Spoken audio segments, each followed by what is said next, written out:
एकादशी व्रत को सभी व्रतों में श्रेष्ठ बताया गया है, इसलिए आवश्यक है कि हमें एकादशी के व्रत को करने के मूल नियमों की जानकारी अवश्य होना चाहिए। एकादशी ही नहीं बल्कि किसी भी व्रत में सबसे पहले आवश्यकता मन को पवित्र रखने की होती है। व्रत करने का अर्थ ही यह होता है कि व्रत वाले दिन केवल भोजन ही नहीं बल्कि मन, वाणी और विचारों पर भी आपका नियंत्रण रहे। इस बात का ध्यान अवश्य ही रखना चाहिए कि व्रत के दिन हमारे मन में किसी के लिए भी कोई भी बुरे विचार न आए और न ही उस दिन हमारे मुंह से कोई झूठ निकले और न ही हमारे मुंह से किसी की भी कोई निंदा हो और अपने कार्य को करते हुए केवल प्रभु का ही ध्यान रहे।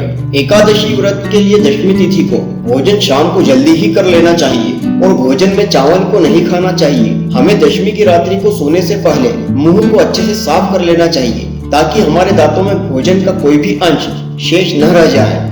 एकादशी को प्रातः काल जल्दी उठकर स्नान आदि से निवृत्त हो लेना चाहिए। भगवान के श्री लक्ष्मी नारायण स्वरूप के दर्शन कर उनका अभिषेक और पूजन अवश्य करना चाहिए। एकादशी व्रत में एक बात का विशेष ध्यान रखना चाहिए कि हमें अपने सीधे हाथ में थोड़ा जल लेकर उससे व्रत का संकल्प अवश्य ही लेना चाहिए, क्योंकि बिना व्रत के संकल्प के व्रत का संपूर्ण फल प्राप्त नहीं होता है। संकल्प के लिए जल को हथेली में लेकर भगवान से यह प्रार्थना करनी चाहिए कि हे ईश्वर, आज आपके व्रत का संकल्प ले रहा हूँ, इसे पूर्ण करने की शक्ति प्रदान करें और गलती से अगर कोई भूल हो जाए तो उसे क्षमा करने की कृपा करें। और जिस भी मनोकामनाओं को लेकर आप व्रत कर रहे हैं उसे बोलकर जल को धरती पर छोड़ देना चाहिए। एकादशी के दिन इस बात का अवश्य ही ध्यान रखना चाहिए, इस दिन घर में चावल नहीं बनना चाहिए और घर के किसी भी सदस्य को इस दिन चावल और चावल से बनी हुई किसी भी वस्तु को खाने देना नहीं चाहिए, क्योंकि एकादशी के दिन चावल खाना वर्जित होता है। एकादशी के दिन अधिक से अधिक भगवान का भजन और मंत्र का जाप होना चाहिए। एकादशी के दिन दान का बहुत ही अधिक महत्व होता है, इसलिए इस दिन दान अवश्य ही करना चाहिए।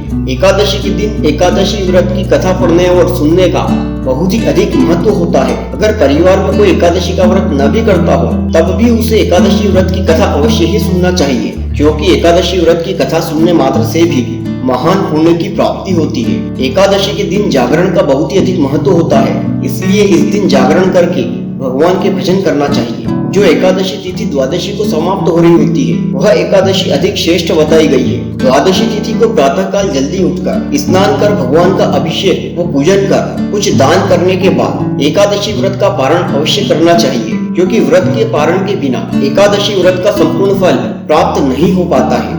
आप ऐसी ही और भी जानकारियों को पाने के लिए प्लीज इसे लाइक और सब्सक्राइब जरूर करें।